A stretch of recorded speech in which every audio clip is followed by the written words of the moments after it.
তিনি এত ভালো কথা বলেন কিভাবে জানতে চাইলে যাদবচন্দ্র প্রথমেই তার পাড়ার কথা বলেছিলেন।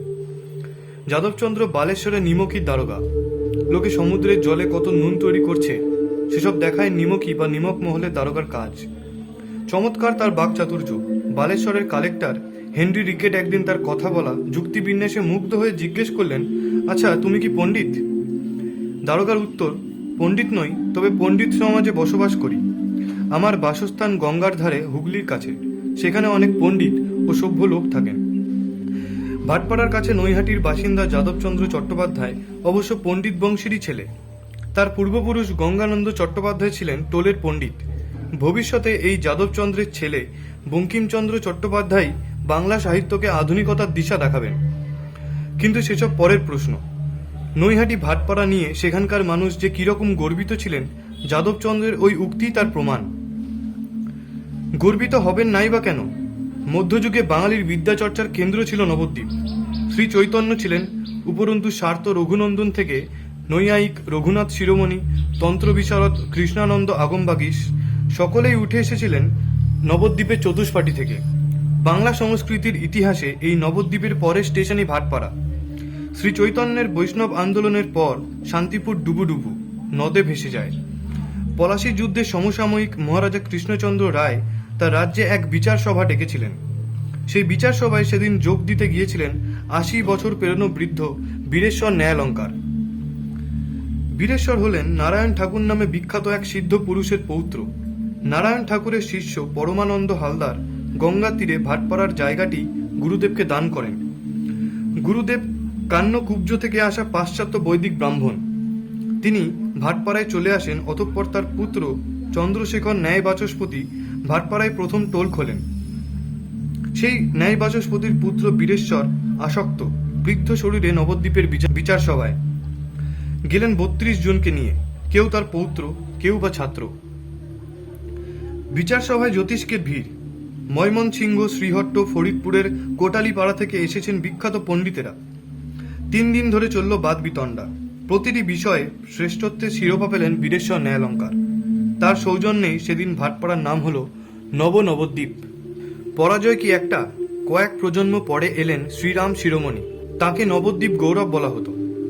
ন্যায়শাস্ত্রের তর্কে তাকে পরাস্ত করলেন নৈহাটির পণ্ডিত নন্দকুমার ন্যায়চঞ্চু, হরপ্রসাদ শাস্ত্রীর দাদা। নৈহাটি নবদ্বীপকে হারালে ভাটপাড়ায় বা পিছিয়ে থাকবে কেন?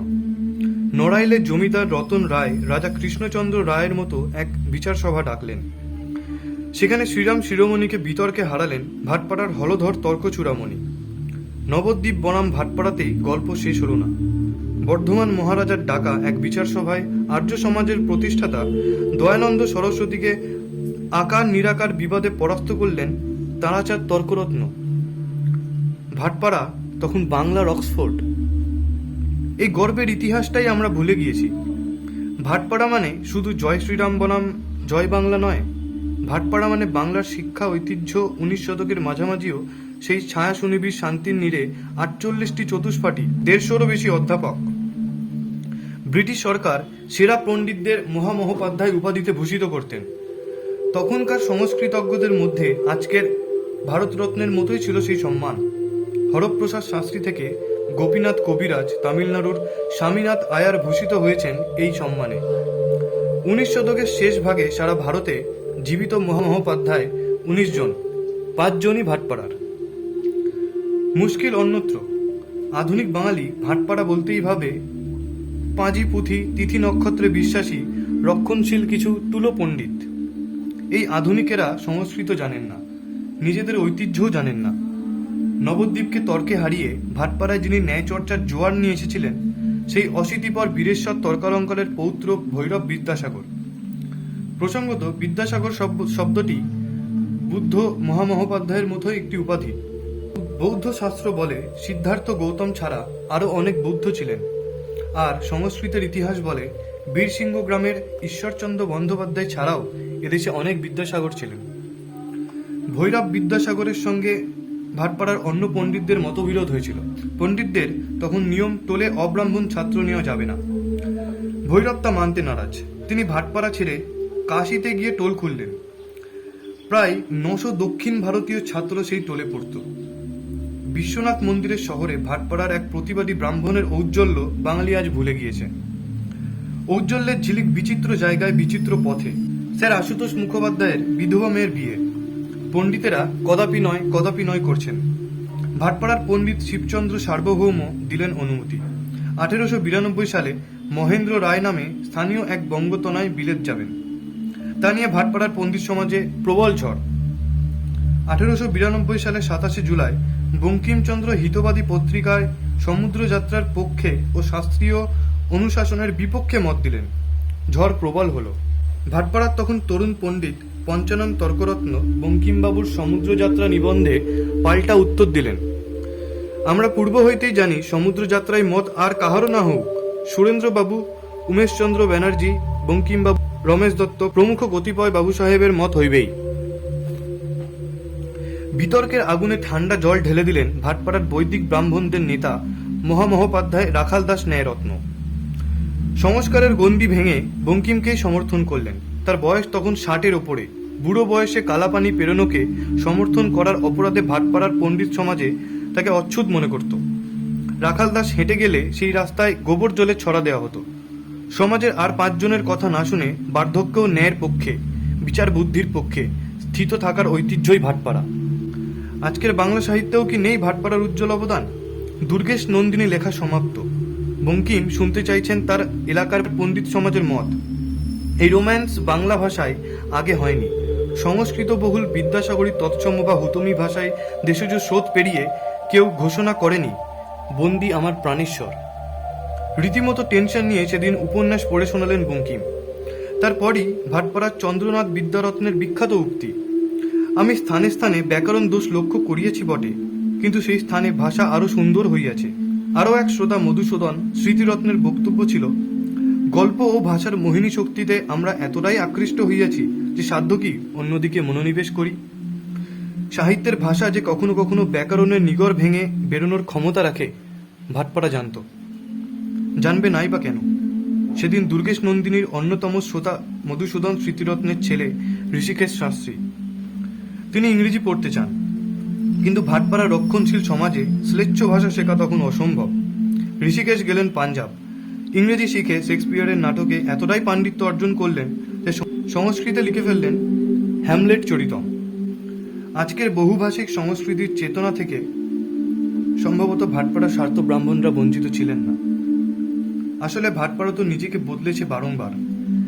একদা এই এলাকার টোলগুলিতে মুখ্যত সাংখ্য দর্শন, স্মৃতিশাস্ত্র, জ্যোতিষ ও ন্যায় চর্চা হতো। ছেলেবেলার স্মৃতি ঘাঁটতে গিয়ে স্বামী বিবেকানন্দের ভাই মহেন্দ্রনাথ দত্তও লিখে গিয়েছেন, এই বঙ্গে বেদ চর্চা বিশেষ ছিল না। রাজা রামমোহন রায়ের সঙ্গে ভাটপাড়ার পণ্ডিত গোবিন্দ্রনাথ বেদান্ত বাগিশের ঘনিষ্ঠ সম্পর্ক ছিল। লোকনিন্দার ভয়ে তিনি প্রকাশ্যে বেদান্ত আলোচনা করতেন না। অথচ কয়েক প্রজন্ম পরে ভাটপাড়া থেকেই উঠে আসবেন মহামহোপাধ্যায় প্রমথনাথ তর্কভূষণ। আজও তার লেখা মায়াবাদ বা গীতার শাঙ্কর ভাষ্যের আনন্দগিরি টিকার বঙ্গানুবাদ বাঙালির অনন্য সম্পদ। ভাটপাড়া কোনোদিনই অনর স্থানু সংস্কৃতি ছিল না। এই সংস্কৃতি আসলে এক জায়গায় অনেক পণ্ডিত বসবাস করে বিদ্যা বিস্তারের সংস্কৃতি। শ্যামলী চক্রবর্তী তার বঙ্কিমচন্দ্র এবং ভাটপাড়ার পণ্ডিত সমাজ বইয়ে পরিষ্কার জানিয়েছেন, বাংলায় এক নয় একাধিক ভাটপাড়া ছিল। রাজা বসন্ত রায়ের আমলে যশোর পণ্ডিতদের বাসস্থান হিসেবে বিখ্যাত। সেখানে ভৈরব নদীর তীরে ছিল একটি ভাটপাড়া। খুলনাতে সোনাই নদীর তীরে ছিল একটি ভাটলা ভাটপাড়া। মুখ্যত ভট্ট আচার্য অধ্যুষিত অঞ্চলই লোকের মুখে মুখে ভাটপাড়া নামে বিখ্যাত হতো। আজ নৈহাটি কাকিনাড়া সংলগ্ন যে ভাটপাড়া অন্যদের হারিয়ে উঠে এলো, তার উত্থান 1660 থেকে 70 নাগাদ। পণ্ডিতরা ততদিনে সেখানে সুপ্রতিষ্ঠিত। হিন্দু ঐতিহ্য বজায় রাখ, জয় শ্রীরাম বা যাই বলুন, মুঘল শাসনকে বাদ দিয়ে বাংলার আদিপর্ব সম্ভব নয়। মুঘল সম্রাট আকবরের আমলে দুর্লভানন্দ নামে এক ব্রাহ্মণকে হালদার খেতাব সহ ভাটপাড়া অঞ্চলে জায়গির দেওয়া হয়। দুর্লভানন্দের ছেলে পরমানন্দ হালদার যশোরের ধুলিপুর ধলবেড়ে গ্রামের পাশ্চাত্য বৈদিক ব্রাহ্মণ বশিষ্ঠ গোত্রীয় নারায়ণ ঠাকুরের শিষ্যত্ব নিয়েছিলেন। আজও ভাটপাড়া বিদ্যা সমাজে বেশিরভাগই যশোর, খুলনা থেকে আসা বৈদিক ব্রাহ্মণ। এদের কেউ কেউ কনৌজ থেকে এসে প্রথমে মেদিনীপুর অঞ্চলে থাকতেন, অতঃপর যশোর, খুলনা, সেখান থেকে ভাটপাড়া। বাৎস গোত্রীয় রামভদ্র প্রথমে গোবিন্দপুর গ্রামে বাস করতেন। সেখান থেকে যশোর হয়ে ভাটপাড়া। এখনও কুলজি গ্রন্থগুলি জানায় ভাটপাড়ার অনেক পণ্ডিত বল্লাল সেনের আমলে এই বঙ্গে এসেছিলেন। কিন্তু নিহারঞ্জন রায় থেকে হাল আমলের রণবীর চক্রবর্তী অবধি বহু ইতিহাসবিদই কুলজি গ্রন্থকে ইতিহাসের সম্মান দিতে নারাজ। বস্তুত ভাটপাড়ায় ন্যায় দর্শনের পাশাপাশি আয়ুর্বেদ এবং জ্যোতিষচর্চারও উল্লেখ ছিল। আয়ুর্বেদের শিক্ষক ও ছাত্ররা মুসলিম নবাবদের চিকিৎসাও করতেন। গুপ্ত প্রেস পঞ্জিকার শুরুতে সেখানকার বিভিন্ন জ্যোতিষী উঠে এসেছিলেন ভাটপাড়া সংস্কৃতি থেকেই। বিভিন্ন জায়গা থেকে ভাটপাড়ায় এসে পণ্ডিতদের বসতি স্থাপনা বিদ্যাচর্চায় এই জনপদের মুখ্য বৈশিষ্ট্য ছিল। কালনা থেকে আসা মহামহোপাধ্যায় বীরেশ্বর তর্কতীর্থ পড়তেন ভাটপাড়ার মহামহোপাধ্যায় শিবচন্দ্র সার্বভৌমের কাছে। যশোহরের মহামহোপাধ্যায় অশুতোষ তর্কভূষণ শিক্ষালাভ করছেন ভাটপাড়ার হরিনাথ তর্ক সিদ্ধান্তের কাছে। মহামহোপাধ্যায় গুরুচরণ তর্কদর্শন তীর্থ ত্রিপুরার ছেলে। ন্যায় দর্শন শিখেছেন ভাটপাড়ার টোলে। 1923 সালের পরে কলকাতা বিশ্ববিদ্যালয়ে দর্শন বিভাগের অধ্যাপক তিনি। বিচিত্র জায়গা থেকে আসা বিচিত্র ছাত্রের সমাহার বুঝিয়ে দেয় আগ্রহী শিক্ষার্থীই ছিল সব। ভাটপাড়ার পণ্ডিত সমাজে কেউ বহিরাগত নয়। টোল ছিল কলেজও।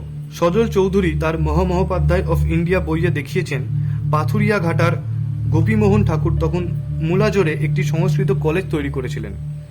শিবচন্দ্র সার্বভৌম এবং অনেকেই সেখানে অধ্যাপনা করতেন। গোপীমোহন তখনকার হিন্দু কলেজ তৈরির জন্য মোটা অঙ্কের অর্থ সাহায্য করেছিলেন। কালীঘাটে দেবীর জীব সোনায় গড়িয়ে দিয়েছিলেন। কিন্তু ওই যে মূলাজোর কলেজ, ভাটপাড়া জানতো টোল না কলেজ এই সব নামে কিছু এসে যায় না, শিক্ষাদানই আসল। এখনকার মতো লিখিত পরীক্ষা নয়। ভাটপাড়া নবদ্বীপের টোলে সবই মৌখিক আলোচনা। গুরু একা 30 জন ছাত্রের উপর নজর রাখছেন এমন নয়। সিনিয়র ছাত্রেরা ছোটদের সঙ্গে আলোচনা করছে, বিতর্ক করছে। কোথাও খেই হারিয়ে গেলে গুরু ধর্তাই দিচ্ছেন। তার মধ্যেই কোনো রাজা বা জমিদার বিচার সভা ডাকলে গুরু প্রিয় শিষ্যদের নিয়ে সেখানে যেতেন। গুরু বিচার সভায় আমন্ত্রিত মানে সঙ্গে প্রিয় শিষ্যরাও রয়েছে। কোনো প্রিয় ছাত্র যদি ভবিষ্যতে নিজের টোল খুলতে চাইতো, তাকে দিতে হতো শলাকাভেদ পরীক্ষা। নির্দিষ্ট বিষয়ের পুঁথিতে নির্দিষ্ট দিনে একটি সূঁচ বিধিয়ে দিতেন গুরু। সূঁচের ডগা যে পৃষ্ঠায় গিয়ে ঠেকত, সেখান থেকেই অধ্যাপকরা হরেক প্রশ্ন করতেন। নিজের গুরু ছাড়া বাইরের টোল থেকে আরও পণ্ডিত প্রশ্ন করতে আসতেন, অনেকটা আজকালকার এক্সটার্নাল পরীক্ষকদের মতো। সোজা কথায় শিক্ষক হতে গেলে এখনকার বিএড পরীক্ষায় তাও নির্দিষ্ট সিলেবাস থাকে। ভাটপাড়ায় সেটিও ছিল না। কে কোন বিষয়ের অধ্যাপক তা নিয়ে শ্রেণী বৈষম্যও ছিল। হরপ্রসাদ শাস্ত্রী লিখে গিয়েছেন, ভট্টাচার্য দিগের মধ্যে কাব্য ও ব্যাকরণের পণ্ডিত হেই ছিলেন। অন্যপক্ষে স্মৃতির পণ্ডিতদের মান ব্যাকরণওয়ালা দিগের অপেক্ষা অধিক এবং নৈয়ায়িক দিগের অপেক্ষা অল্প ছিল। সোজা কথায় ন্যায় দর্শন না জানলে ভাটপাড়ায় পণ্ডিত সমাজে তখন কলকে পাওয়া যেত না। সেখানে উত্থান, সেখানেই লুকিয়েছিল অবনতির বীজ। বাংলার অন্যান্য ভাটপাড়াকে ছাপিয়ে নৈহাটি, শ্যামনগর, কাকিনাড়া অঞ্চলের ভাটপাড়া যে প্রধান হয়ে উঠেছিল তার অন্যতম কারণ সে রাজধানী কলকাতার কাছে। মুদ্রণ যন্ত্র, রেলগাড়ি এবং আধুনিকতার হরেক সুবিধা, আধুনিকতার বয়ানেই এই এলাকায় ঢুকে পড়ল চটকল। ব্রাহ্মণ সমাজ আর স্বজন সাজন অধ্যাপনা নিয়ে আলাদা থাকতে পারলেন না। নতুন গঞ্জ, শ্রমিক মহল্লা, ভাটিখানা সব ছড়িয়ে পড়ল দুর্বার গতিতে। সেই নতুন বাংলার আর ন্যায় শাস্ত্র নেই। ফণীভূষণ তর্কবাগিস থেকে শ্রীজীব ন্যায়তীর্থ সকলে বিস্মিত। এই ভাটপাড়া নৈহাটি জগদ্দল উঠে এলো সমরেশ বসুর বিটি রোডের ধারে বা শ্রীমতী কাফের মতো উপন্যাসে। শুধু ন্যায় শাস্ত্রের টোলগুলি হারিয়ে গেল। এ শুধু ভাটপাড়া নয়, গোটা বাংলার ট্রেজেডি।